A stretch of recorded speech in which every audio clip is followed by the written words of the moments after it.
आप सभी को मेरा बहुत बहुत नमस्कार।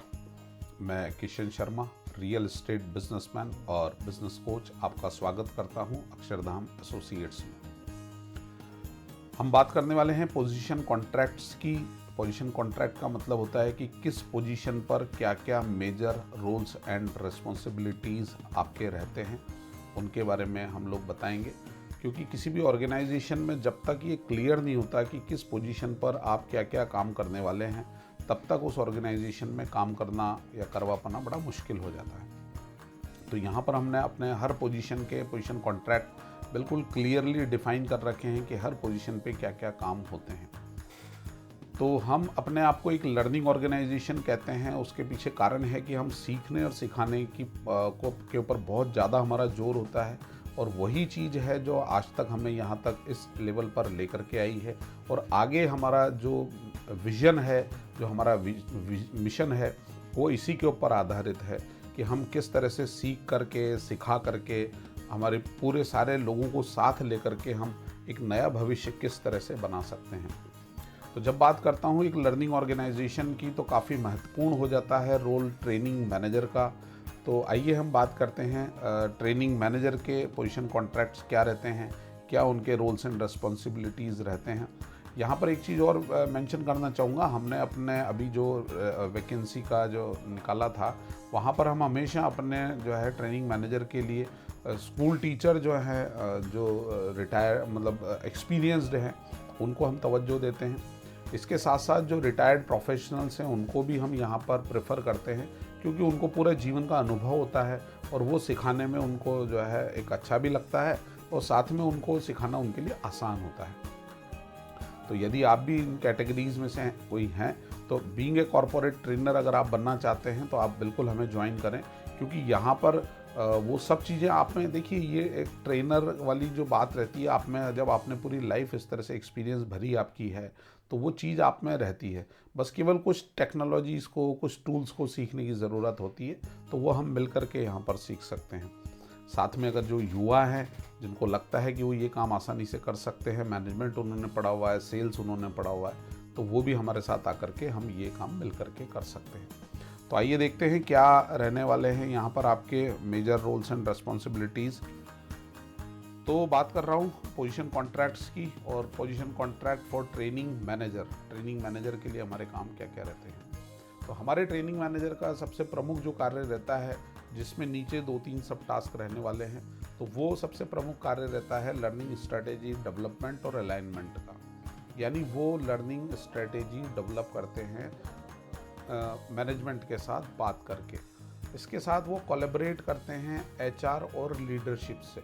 यानी वो बात करते हैं कि किस पोजीशन को क्या सीखने की ज़रूरत है, क्या उनके टास्क रहते हैं, ये टास्क पूरा करने के लिए क्या सीखने की ज़रूरत है, उसके लिए क्या मटेरियल हम मतलब क्या चीज़ हम उनको सिखाएं।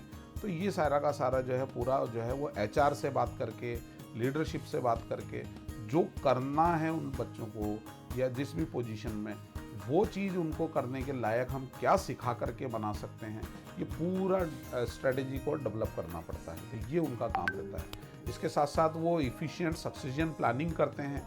यानी कि कोई भी एक पोजीशन है, उसके ऊपर जो है 2 या 3 लोग खड़े करना, ताकि जब वो ऊपर बढ़ जाएंगे तो वो नए लोग वहाँ पर उनको रिप्लेस कर सकें।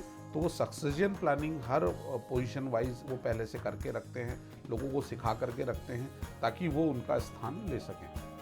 तो ये उनका पहला प्रमुख कार्य रहता है। अगर दूसरे प्रमुख कार्य की बात करूं, तो वो रहता है curriculum and training material development का। यानी यहाँ पर उनको ट्रेनिंग सिलेबस उनको डिज़ाइन करना पड़ता है। हर पोजीशन के लिए ट्रेनिंग सिलेबस बनाते हैं। ट्रेनिंग मटेरियल उनको डिज़ाइन करना पड़ता है। कुछ पीपीटीज़ अगर बनानी है तो वो, कुछ वीडियोज़ अगर उसमें शामिल करने हैं तो वो, कुछ कहानियाँ अगर उसमें डालनी है तो वो कोई उसके लिए पिक्चर्स कलेक्ट करनी है, कोई ऑडियोज़ कलेक्ट करने हैं, कोई वीडियोज़ कलेक्ट करने हैं। ये तो पूरा मटेरियल डिज़ाइन करने का काम उनका रहता है।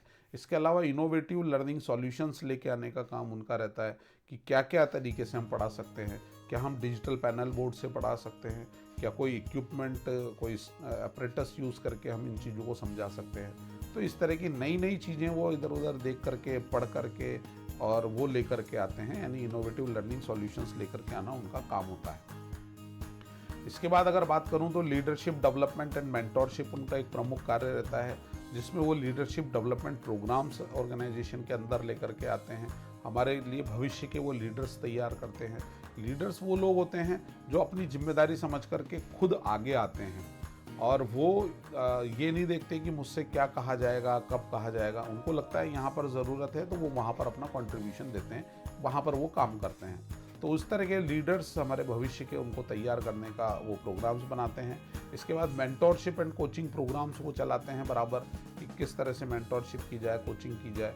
इसके साथ साथ वो प्रोफेशनल डेवलपमेंट इनिशिएटिव्स लेते हैं ताकि हमारी पूरी ऑर्गेनाइजेशन में जो भी लोग हमसे जुड़े हुए हैं वो प्रोफेशनली डेवलप हो सकें, एक प्रोफेशनल एटीट्यूड उनमें आए।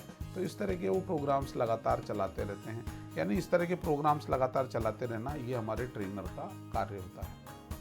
इसके बाद अगर बात करूं तो परफॉर्मेंस इवेल्युएशन और रिकॉग्निशन। साथियों, कोई भी अगर व्यक्ति है, अगर उसकी परफॉर्मेंस को अगर आप इवेल्युएट नहीं करेंगे, उसकी नंबरिंग नहीं करेंगे, आप याद देखिए अगर हमारे एग्ज़ाम नहीं हो रहे होते, हमें परसेंटेज या ग्रेड्स वगैरह नहीं मिल रहे होते, तो कैसे पता लगता है कि कौन ठीक कर रहा है, कौन नहीं ठीक कर पा रहा है। तो यहाँ पर वो परफॉर्मेंस इवेल्युएशन लगातार करते रहते हैं।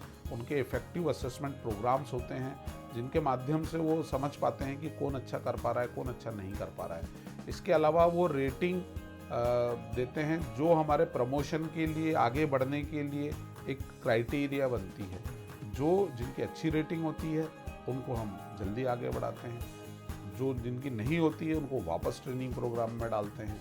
तो ये सब कैसे हो पाता है? उनके असेसमेंट प्रोग्राम्स की वजह से ही हो पाता है, जिससे हम भविष्य के सुपरस्टार्स को समय रहते पहचान पाते हैं और उन सुपरस्टार्स के हाथ में वो हमारे ऑर्गेनाइजेशन का लीडरशिप बाद में दे पाते हैं। इसके साथ साथ रिकॉग्निशन प्रोग्राम्स होते हैं जहाँ पर बिल्कुल सुपरस्टार्स को पहचाना जाता है और उनको जो है भविष्य का लीडर के तौर पर बागडोर दी जाती है। इसके बाद अगर बात करूं तो ट्रेनर एंड रिसोर्स मैनेजमेंट उनका कार्य रहता है। वो इफ़िशिएंट रिसोर्स प्लेसमेंट करते हैं। जो रिसोर्सेज हैं, जो ट्रेनर्स अगर उनके पास हैं तो लेसन्स उनके पास हैं तो जो भी रिसोर्सेज हैं उसमें वो इफ़िशिएंटली काम करते हैं। इसके साथ साथ वो एक कंटिन्यूस फीडबैक मैकेनिज़्म बनाते हैं अपने ट्रेनिंग प्रोग्राम्स का, कि ये सेल्स के ऊपर ये ट्रेनिंग दी गई थी, इतने लोगों ने अटेंड की, तो इन्होंने क्या सेल्स का टारगेट अचीव किया, क्या उसमें ज़्यादा किया। तो ये सारी की सारी फीडबैक मैकेनिज़्म के माध्यम से वो सेल्स टीम से रिपोर्ट लेकर के, फीडबैक लेकर के, जो उन्होंने ट्रेनिंग दी उससे जो डिज़ायर्ड आउटकम आना था वो पहले से उनको पता रहता है या वो लिख करके रखते हैं। फिर वो आया नहीं आया तो टेस्ट एंड मेजर वो इस चीज़ को करते हैं ताकि उनका क्या ट्रेनिंग प्रोग्राम अच्छे से काम कर रहा है, किस चीज़ में सुधार की ज़रूरत है, ये पूरा उनको पता लग सके। और साथ में जो अच्छा चल रहा है वो बाकी पूरी ऑर्गेनाइजेशन के लोगों को भी दे करके उनके परफॉर्मेंस में भी वो सुधार ला सकें। इस तरह का उनका काम रहता है। अगली अगर बात करूं तो knowledge management and cultural compliance उनका एक इम्पॉर्टेंट काम रहता है। नॉलेज मैनेजमेंट अगर बताना समझाऊं तो जो भी हमने वीडियोस बनाए हैं, जो भी हमने डॉक्यूमेंट्स बनाए हैं, जो भी हमने मटेरियल एक्स्ट्रा कलेक्ट किया है उसको सही तरीके से जमाना, ताकि वो लोगों के लिए भी, जो सीखने वाले हैं उनके लिए भी इजीली एक्सेसिबल रहे और हमारे को बाद में फ्यूचर रेफरेंस में भी वो इजीली एक्सेसिबल रहे। तो इस तरह से वो पूरी चीज़ों को मैनेज करके चलते हैं। यहाँ पर हम LMS का यूज़ करते हैं, लर्निंग मैनेजमेंट सिस्टम्स का, जो कि ऑटोमेटेड होते हैं, पूरा कंप्यूटर्स पर वो सारी चीज़ें सेव रहती हैं। तो वो उनको प्रॉपरली करना, ये भी उनका एक कार्य रहता है। इसके अलावा कंप्लायंस और रेगुलेटरी ट्रेनिंग्स भी वो कराते रहते हैं। यानी कि चूँकि हम रियल एस्टेट के फील्ड में हैं तो वहाँ पर रूल्स एंड रेगुलेशंस का हमें ख्याल रखना रहता है, तो उससे रिलेटेड ट्रेनिंग्स भी वो वहाँ पर देते हैं। इसके बाद अगर बात करूँ तो technology integration and continuous learning उनका एक प्रमुख कार्य रहता है। देखिए, जब हम एक लर्निंग ऑर्गेनाइजेशन हैं, आप हमारे ट्रेनिंग मैनेजर हैं, तो आपका दायित्व और ज़्यादा बढ़ जाता है कि आप टेक्नोलॉजी इंटीग्रेशन करें और कंटिन्यूस लर्निंग एक जो है अपने कल्चर में आप लेकर के आए।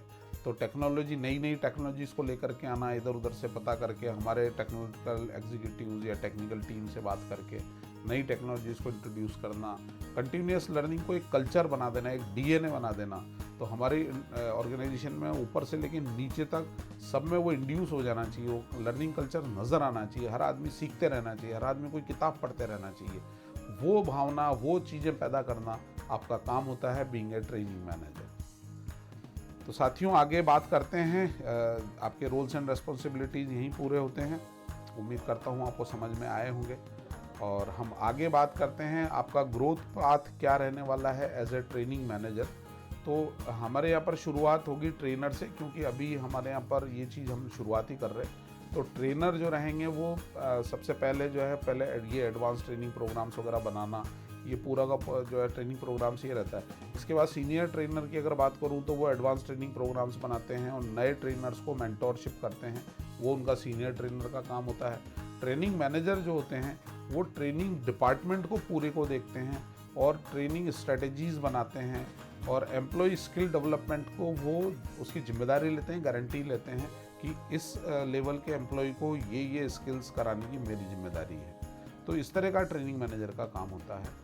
इसके बाद जो है वो मतलब वो उनका नेक्स्ट पोस्ट होता है। उसके बाद अगर बात करूं तो वो head of learning and development बन जाते हैं, जहां पर वो पूरी ओवरऑल लर्निंग और डेवलपमेंट स्ट्रेटजी बनाने के जिम्मेदार रहते हैं और वो लीडरशिप डेवलपमेंट कराते हैं और ऑर्गेनाइजेशन को उस लेवल पे ग्रो कराते हैं, इतने लीडर्स देते हैं कि हम उस लेवल तक ग्रोथ हमारी हो पाए। तो ये हमारे ट्रेनिंग मैनेजर का ग्रोथ पाथ रहने वाला है। बात अगर करूं उनके इंसेंटिव प्लान्स की, तो उनके इंसेंटिव प्लान्स कुछ इस तरह से हैं। उनको एक फिक्स्ड मंथली सैलरी रहती है, एक वेरिएबल सैलरी रहती है जो कि बेस रहती है उनकी नॉलेज में कितनी बढ़ोतरी हुई है, एटीट्यूड्स में क्या चेंज आया है, स्किल्स में उन्होंने क्या नई स्किल्स सीखी हैं, क्या चीज़ें उन्होंने की हैं, और हैबिट्स उन्होंने जो है प्रोफेशनली क्या अपने आप में हैबिट्स में चेंज किया है और लोगों की में चेंज लाया है। इसके ऊपर आधारित जो है ये वेरिएबल सैलरी होती है। परफॉर्मेंस बेस्ड इंसेंटिव्स की अगर बात करूं तो कई सारे परफॉर्मेंस बेस्ड इंसेंटिव होते हैं, चाहे वो ट्रेनिंग स्ट्रेटेजी बोनस हो, कोई नई उन्होंने इफेक्टिव स्ट्रेटेजीज डाली उसके लिए, टीम परफॉर्मेंस उन्होंने पूरी टीम को जो है जितने ट्रेनिंग्स बनाने थे वो बनाए, जितने ट्रेनिंग डिलीवर करने थे, रिजल्ट लाना था, तो वो पूरा उनका रहता है। एम्प्लॉय डेवलपमेंट बोनस रहता है कि वो कितने स्किल डेवलप कर पाए पूरी ऑर्गेनाइजेशन में, उसके आधार पर उनको बोनस मिलता है। और इनोवेशन बोनस, अगर वो कोई नई टेक्नोलॉजीज़ लाए, नई मेथोडोलॉजीज़ अगर लेकर के आते हैं तो वहाँ पर उनको इनोवेशन बोनस मिलता है। तो उम्मीद करता हूँ आपको पूरा समझ में आया होगा कि क्या आपके रोल्स एंड रिस्पॉन्सिबिलिटीज़ हैं, क्या आपके ग्रोथ चांसेस हैं और क्या यहाँ पर इंसेंटिव्स आपको मिलते हैं। साथियों, रियल एस्टेट बिजनेस बहुत बड़ा एक मार्केट है, टोटल एड्रेसेबल मार्केट इसका बहुत बड़ा है और इंडिया चूँकि राइजिंग है, पॉपुलेशन हमारा राइजिंग है, तो रियल एस्टेट का अगले कई सालों तक बूम रहने वाला है, बहुत ज़बरदस्त ये मार्केट रहने वाला है। यहाँ पर हम आपको बीइंग ए ट्रेनर आपको एक पॉसिबिलिटी देते हैं, एक अपॉर्चुनिटी देते हैं कि आप सैकड़ों लोगों तक अपनी रीच बना पाए, सोसाइटी का कुछ भला कर पाए, उन बच्चों का कुछ भला कर पाए, और आपने जो नॉलेज है आप में, जो आप में ये चीज़ें हैं कि आप ये सब ट्रेनिंग्स बना सकते हैं, तो उसमें जो है आप कंट्रीब्यूट करें। तो उम्मीद है आपको ये समझ में आया होगा, आपके लिए काफ़ी एक्साइटिंग आपको लग रहा होगा। और तो हम शीघ्र ही मिलेंगे, जल्दी ही हम मिलेंगे और हम उम्मीद करते हैं कि इस जर्नी पर हम साथ चलेंगे, जिसमें हम साथ मिल कर के बड़ी सफलताएं हम अर्जित करेंगे, बड़े कम्युनिटी को हम वो कर पाएंगे। जैसा कि आपने देखा होगा हमारे विजन और मिशन में भी हमने 10,000 लोगों को अगले 10 सालों में ट्रेनिंग के माध्यम से ये सब चीज़ें सिखा करके 1 करोड़ रुपया कमाने का हमारा प्लान है, हमारा मिशन है, जो कि बहुत आसान है। अगर एक प्लानिंग भी वो कर लेता है, प्रोजेक्ट मैनेजर के लेवल पर भी अगर उसको सिखा दिया तो 1 करोड़ रुपया कमा लेगा। तो कोई ज़्यादा मुश्किल नहीं है, सीख करके सिखा करके हो रहे हैं। आज अगर मैं बात करूं हमारे कोटा शहर की, जो देश भर में जाना जाता है, तो हमने इतने डॉक्टर्स, इतने इंजीनियर्स दिए हैं शहर ने, तो इस शहर ने तो हज़ारों करोड़पति पहले ही बना रखे हैं। तो हम 10,000 का अगर जो अपना एक टारगेट लेकर के चल रहे हैं तो कोई ज़्यादा बड़ी बात नहीं है। हम सब मिलकर के अगर कलेक्टिवली प्रयास करेंगे, पूरे दिल से, शिद्दत से वो प्रयास करेंगे, तो हम वो लक्ष्य को ज़रूर हासिल कर पाएंगे। आपका बहुत बहुत धन्यवाद, आपने इतना समय दिया, मुझे सुना। मैं Kishan Sharma, real estate businessman और बिजनेस कोच, आपसे विदा लेता हूँ। उम्मीद करता हूँ शीघ्र आपसे मुलाकात होगी। Thank you.